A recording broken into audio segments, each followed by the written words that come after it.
루카쿠 히어리고라고?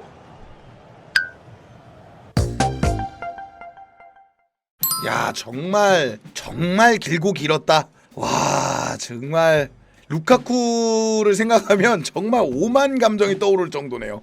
아, 정말 루카쿠사가 길었죠. 야, 그래도 계약 기간 2년 밖에 안 남아가지고 자개로 놓아주는 거 아닌가 이런 고민을 솔직히 했었잖아요. 무려 5년 계약 중에 1년만 제대로 뛰고 나머지 계약 기간을 다 임대로 다녔음에도 불구하고 이거 자개로 놔주는 거 아닌가라는 불안감이 있었는데 그래도 다행히 팔았네요. 아니, 장부상 손해를 안 보는 수준으로 끝내는 거죠. 그러니까 산 거는 1600억에 샀는데 제가 알기로는 500억 이상 정도를 팔아야 이게 손해가 아니라 그랬거든요. 그러니까 이득도 아니고 손해도 아닌 걸로 끝나는. 그러니까 여기서 손해까지 끼쳤다면은 진짜 머리가 아프지만, 그러니까 결국 나폴리 입장에서는 어떻게든 계속 줄다리기를 해보려 그랬는데 첼시가 원하는 금액을 들어줄 수밖에 없게 됐네요. 오시멘 딜이 안 껴있다면 좋은 딜이라고 생각합니다. 저도요. 오시멘 딜이 껴있으면은 금액이 이거보다 낮아졌을 거라고 생각하거든요. 오시멘 금액도 낮아지겠지만 우리 금액도 낮아지면서 선수가 포함된 이적설이 됐을 텐데 그게 아니라 그냥 선수 이적료 많이 받고 나중에 오시멘 딜은 별개로 할 수도 있으니까요. 물론 오시멘 딜이 어려워지는 이유가 뭐냐면 별개로 했을 때 나폴리는 이제 루카쿠를 샀습니다. 근데 이 상황에서 오시멘을 PSG로 못 팔면 이제 오시멘이 급해지겠죠. 루카쿠와 오시멘을 둘 다 데리고 갈 수가 없으니까. 근데 그게 아니다. 오시멘을 PSG로 팔면 나폴리도 윈, 우리도 윈인 건데 첼시가 루카쿠를 판 후에 오시멘을 못 팔면 임대 후 이적을 어느 정도 찬성해 줄 수도 있죠. 그러니까 딜이 복잡하게 꼬였다고 생각합니다. 정리하자면 나폴리는 이제 오시멘 판매를 정말 잘해야 되고요. PSG가 됐든 첼시가 됐든 판매를 잘해야 되고, 만약에 첼시가 루카쿠를 판매하고 나서 오시멘에 대해서 급했다면, 공격수가 전혀 없는 상황이라면 이젠 나폴리가 갑이 돼버리거든요. 근데 그렇지는 않은 것 같아요. 자꾸 잭슨의 성장이 방해가 된다 뭐 이런 얘기를 하는 거 보니까. 게다가 나폴리는 개막전 역량도 컸다고 봐요. 이게 대패가 되고 콘테 감독이 더 찡찡거리기 시작하니까 이렇게 된 거라고 봅니다.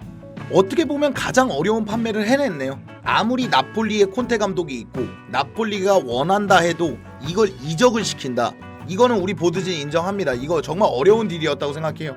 마리나 체제가 쌓아놓고 나간 마지막 짐 같은 일이었거든요. 근데 이러면은 이제 우리가 추후에 궁금한 건 공격수 보강을 하겠느냐는 거예요.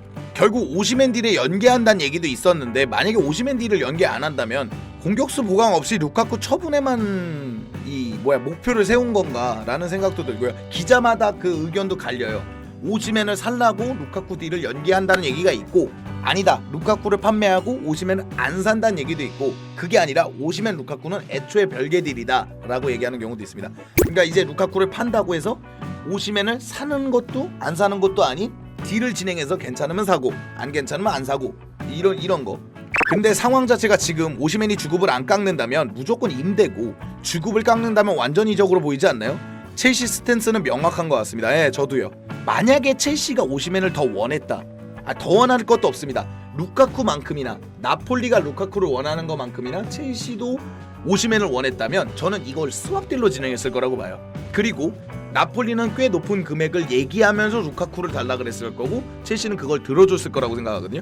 근데 루카쿠 딜이 8월 말까지 끌어갈 수도 있는데, 물론 아까 말씀하신 대로 개막전 패배가 컸겠지만 결국 첼시가 원하는 금액을 좀 들어주면서 끝날 수 있었던 이유는 루카쿠를 원하는 나폴리 마음보다 오시멘을 원하는 첼시 마음이 더 적었다고 생각합니다. 봐야 할 가능성이 높아졌네요. 루카쿠 이적 사과와 나폴리 준 이적료, 나폴리가 첼시 말을 들은 거 보니까 진심 이거밖에 생각이 안 나네요. 콘테가 얼마나 징징댔을지. 그러니까 이 딜의 가장 숨은 공신은 콘테 감독이에요. 콘테 감독이 없었으면은 이 딜은 성사됐을 거라고 생각하지 않습니다. 나폴리가 기껏 원해봐야 임대, 유벤투스도 그랬고요, 인테르도 그랬고요, 로마도 그랬고 임대 딜을 원했잖아요. 근데 만약에 콘테 감독이 없었다 나폴리에, 그럼 똑같이 나폴리도 임대 찍먹 한번 해보자. 그리고 뭐 안되면 알았어, 니네 뭐 팔 때 있나 보지, 근데 우린 포기 이러고 물러났을 것 같은데, 참 루카쿠 기다리면서 새벽을 샜던 저였는데요. 어느덧 루카쿠가 판매된다고 좋아하고 있으니 앙크림이 생각하기에 첼시 방출 자원 중에 못 팔고 남길 것 같은 자원도 오히려 스털링은 나갈 것 같거든요. 어떻게든 어디 판매처 만들어서, 스털링도 적극적이니까 은근히 캐파 남을 거라고 봅니다. 그래도 여러분들은 어떻게 생각하는지 모르겠지만 저는 루카쿠 어디가 됐든 히어리고 못 볼 거라고 생각했었어요. 그러니까 뭐 계약 해지되는 걸 히어리고는 안 하더라고요, 로마노는. 그래서 저는 그냥 이대로 가갖고 그냥 결국 계약 해지되고 진짜 이 뒤통수에 대고 뭐라 그러는 거 있잖아요.